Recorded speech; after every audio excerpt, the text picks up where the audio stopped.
Details Bharat నడి తెలుసుకుందాం. భరత్, ఏ రాష్ట్రాలలో ఎట్లో పడ్డాయి ఓట్లు, డీటెయిల్స్ చెప్పండి. యశోద, ఓవరాల్గా చూసుకుంటే 7,02,000 పైచిలకు ఓట్లు రామ్నాథ్ కోవింద్కి వస్తే 3,67,000 ఓట్లు మీరా కుమార్కి వచ్చాయి. అంటే 65.6% ఓట్స్ రామ్నాథ్ కోవింద్కి వచ్చాయి. అంటే దాదాపు 2/3 మెజారిటీ రామ్నాథ్ కోవింద్కి వచ్చింది. 66% ఓట్లు 2/3 మెజారిటీకి కావాల్సి ఉంటే ఆ మేరకు రామ్నాథ్ కోవింద్కి వచ్చాయి. మిగతా 34.35% మీరా కుమార్కి ఓట్లు వచ్చిన పరిస్థితి ఉంది. పార్లమెంట్లో దాదాపు మొత్తం ఎంపీల ఓట్లు 747 మంది ఎంపీలు ఓటేస్తే దీనిలో 522 ఓట్లు రామ్నాథ్ కోవింద్కే పడ్డాయి. పార్లమెంట్ ఓట్ల ద్వారానే దాదాపు 3,69,000 ఓట్లు రామ్నాథ్ కోవింద్కు వచ్చాయి. సో ఓవరాల్గా ఒక 4-5 రాష్ట్రాలు తప్పితే అన్ని రాష్ట్రాల్లో కూడా రామ్నాథ్ కోవింద్ ఆధిక్యం మనకు కనబడింది. మీరా కుమార్కి ఆధిక్యం వచ్చిన రాష్ట్రాలు కేవలం హిమాచల్ ప్రదేశ్, అదేవిధంగా కర్ణాటక, కేరళ, అదేవిధంగా చూసుకుంటే పంజాబ్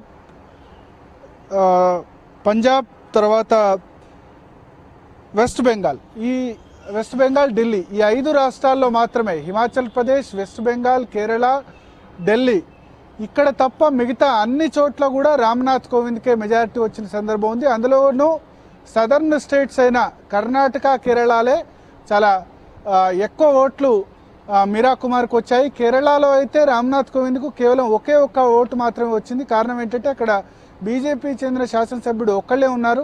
మిగతా 138 మంది కూడా అయితే కాంగ్రెస్ వాళ్ళు లేకపోతే లెఫ్ట్ పార్టీల వాళ్ళు ఉన్నారు. సో ఓవరాల్గా చూసుకుంటే 2/3 మెజారిటీ వచ్చింది. ఇక మన రాష్ట్రంకి సంబంధించి చూసుకుంటే తెలంగాణలో మొత్తం 119 మంది ఎమ్మెల్యేలు ఉన్నారు. ఈ 119 మంది ఎమ్మెల్యేల్లో 2 ఎమ్మెల్యేలు ఓటేయలేదు. మనోహర్ రెడ్డి తర్వాత అక్బరుద్దీన్ ఓవైసీ, ఎంఐకి చెందిన అక్బరుద్దీన్ ఓవైసీ, వీళ్ళిద్దరూ ఓటు వేయలేదు. మిగతా 117 మంది ఓటు వేశారు. ఈ 117 మంది ఓటు వేసిన దానిలో 97 మంది రామ్నాథ్ కోవింద్ ఫేవర్లో ఓటేయగా కేవలం 20 మంది మీరా కుమార్ ఫేవర్లో ఓటేశారు. ఈ 20 మందిలో కూడా 6 ఎంఐఎం పార్టీకి చెందిన వాళ్ళు ఓటేసినట్టుగా భావిస్తున్నారు. మిగతా 14 మంది కాంగ్రెస్ సంబంధించిన వాళ్ళ, ఎందుకంటే కాంగ్రెస్ క్యాంపులో ఎమ్మెల్యేలు అయితే ప్రస్తుతం అంటే టీఆర్ఎస్ పార్టీలోకి వెళ్ళిన వాళ్ళు చూసుకుంటే 21 మంది కాంగ్రెస్ గెలిస్తే 8 మంది కాంగ్రెస్ నుంచి వాళ్ళు టీఆర్ఎస్లోకి వెళ్ళారు. సో 13 మంది ఉంటుంది. ఇంకొకళ్ళు ఎవరైనా పొరపాటున మీరా కుమార్కి ఓటేశారన్న చూడాలి. సో ఓవరాల్గా రాష్ట్రంకి సంబంధించి టాలీ అయితే 97 మంది ఎమ్మెల్యేలు రామ్నాథ్ కోవింద్కి అనుకూలంగా ఓటేస్తే 20 మంది ఎమ్మెల్యేలు మీరా కుమార్కి అనుకూలంగా ఓటేశారు. రాష్ట్రంలో మొత్తం ఓటు వాల్యూ 15,144. ఈ ఎమ్మెల్యేలు అందరికి సంబంధించి ఓటు వాల్యూ 15,444 అయితే రామ్నాథ్ కోవింద్కు 12,804 ఓట్లు, మీరా కుమార్కు కేవలం 2,640 ఓట్లు వచ్చాయి. ఆంధ్రప్రదేశ్లో మాత్రం ఒక్కటంటే ఒక్క ఓటు కూడా మీరా కుమార్కు రాలేదు. మొత్తం 174 ఓట్లు పోలయ్యాయి. నంద్యాలలో భూమా నాగిరెడ్డి చనిపోయారు కాబట్టి ఆ స్థానం ఖాళీ ఉంది. ఈ 174 ఓట్లో 171 ఓట్లు రామ్నాథ్ కోవింద్కి వచ్చాయి. మిగతా 3 ఓట్లు ఇన్వాలిడ్ అయ్యాయి, అంటే 3 ఓట్లు చెల్లకుండా పోయాయి. అక్కడ 3 శాసనసభ్యులు సరిగా ఓటు వేయలేకపోయారు. ఇట్లా ఓటు వేయలేకపోయిన వారి సంఖ్య నిజానికి చాలా ఎక్కువ ఉంది.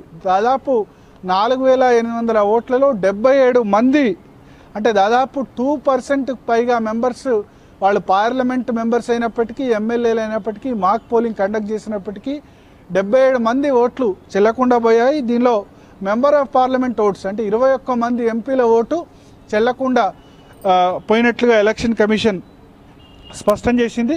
సో ఓవరాల్గా చూస్తే క్రాస్ ఓటింగ్ పరంగా చూస్తే చాలా రామ్నాథ్ కోవింద్కు స్పష్టంగా క్రాస్ ఓటింగ్ జరిగినట్లు మనకు అర్థమవుతుంది. 4-5 రాష్ట్రాల్లో, ఎస్పెషల్లీ గుజరాత్, ప్రధానమంత్రి మోడీ సొంత రాష్ట్రమైన గుజరాత్లో ఆయనకు ఫేవర్లో, అంటే రామ్నాథ్ కోవింద్కు ఫేవర్లో, బీజేపీ ఫేవర్లో చాలా పెద్ద ఎత్తున ఓట్లు పడ్డాయి. అక్కడ గుజరాత్ రాష్ట్రం చూసుకుంటే 132 ఓట్లు రామ్నాథ్ కోవింద్కి వస్తే 49 ఓట్లు మీరా కుమార్కి వచ్చాయి. నిజానికి అక్కడ కాంగ్రెస్ పార్టీకి 60 మందికి పైగా ఎమ్మెల్యేలు ఉన్న పరిస్థితి, కానీ అక్కడ ఓట్లు మాత్రం మీరా కుమార్కు 49 ఓట్లే వచ్చాయి. దీన్ని బట్టి క్రాస్ ఓటింగ్ రామ్నాథ్ కోవింద్ ఫేవర్లో జరిగినట్లు మనకు స్పష్టంగా అర్థమవుతుంది. అదేవిధంగా గోవాకు సంబంధించి చూసుకుంటే కూడా గోవాలో మీరా కుమార్కు కేవలం 11 ఓట్లు వచ్చాయి. రామ్నాథ్ కోవింద్కి 25 ఓట్లు వచ్చాయి. అక్కడ కూడా కాంగ్రెస్ ఎమ్మెల్యేలు 17 మంది ఉన్నప్పటికీ ఒక 6 మంది వాళ్ళు రామ్నాథ్ కోవింద్ ఫేవర్లో ఓటేసినట్లు స్పష్టంగా అర్థమవుతుంది. అదేవిధంగా రామ్నాథ్ కోవింద్ సొంత రాష్ట్రం ఉత్తరప్రదేశ్లో మొత్తం 400 మంది ఎమ్మెల్యేలు ఉంటే 335 మంది రామ్నాథ్ కోవింద్ ఫేవర్లో ఓటేశారు. 65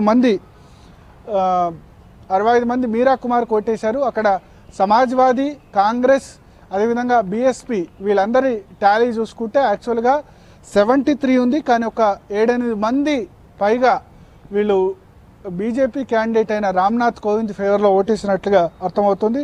మరొక రాష్ట్రం ఢిల్లీలో చూసుకుంటే మొత్తం ఢిల్లీలో ఉన్న మెంబర్స్ 67 మంది ఓటు హక్కు వినియోగించుకున్నారు. 67 మందిలో ఆమ్ ఆద్మీ పార్టీ ఎమ్మెల్యేలే నిజానికి 65 మంది ఆమ్ ఆద్మీ పార్టీ ఎమ్మెల్యేలు ఉన్నారు, 4 బీజేపీ ఎమ్మెల్యేలు ఉన్నారు, ఒక స్థానం ఖాళీగా ఉంది.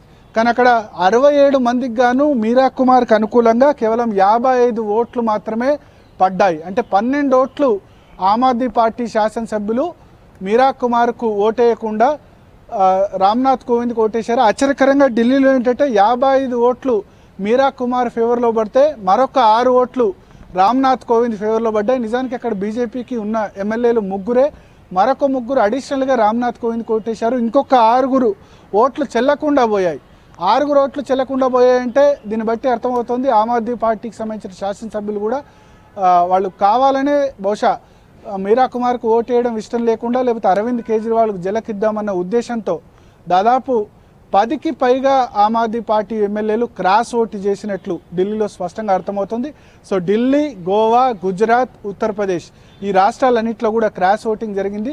మీరా కుమార్ ఫేవర్లో ఓటింగ్ జరిగిన రాష్ట్రాలు చూసుకుంటే కనుక హిమాచల్ ప్రదేశ్, కేరళ, కర్ణాటక, త్రిపుర, వెస్ట్ బెంగాల్. ఎక్కడైతే కమ్యూనిస్టులు ఉన్న చోట మాత్రం అవుట్ రైట్గా ఓటింగ్ పడింది. కమ్యూనిస్ట్ ప్రాబల్యం ఉన్న కేరళ కానీ వెస్ట్ బెంగాల్ కానీ కాంగ్రెస్ పార్టీకి సంబంధించిన ఎమ్మెల్యేలు ఉన్న చోట చాలా చోట్ల కూడా క్రాస్ ఓటింగ్ జరిగింది. పార్లమెంట్ మెంబర్స్లో కూడా 522 మంది రామ్నాథ్ కోవింద్ ఫేవర్లో ఓటేస్తే మీరా కుమార్ ఫేవర్లో కేవలం 225 మంది మాత్రమే ఓటేశారు. 21 ఓట్లు ఇన్వాలిడ్ అయ్యాయి. సో ఓవరాల్గా 2/3 మెజార్టీతో, చాలా కంఫర్టబుల్ మెజార్టీతో రామ్నాథ్ కోవింద్ గెలుపొందారు. బీజేపీ అయితే 63% ఓట్స్ వస్తాయని ఎక్స్పెక్ట్ చేసింది.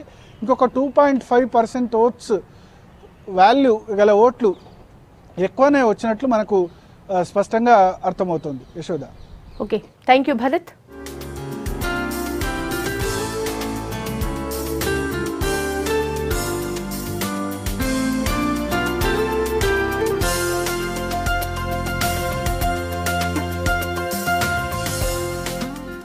राष्ट्रपति पद के चुनाव में श्री रामनाथ कोविंद जी को भारी बहुमत से सफलता प्राप्त होने पर मैं उत्तर प्रदेश सरकार और उत्तर प्रदेश की जनता की ओर से हृदय से बधाई देता हूं।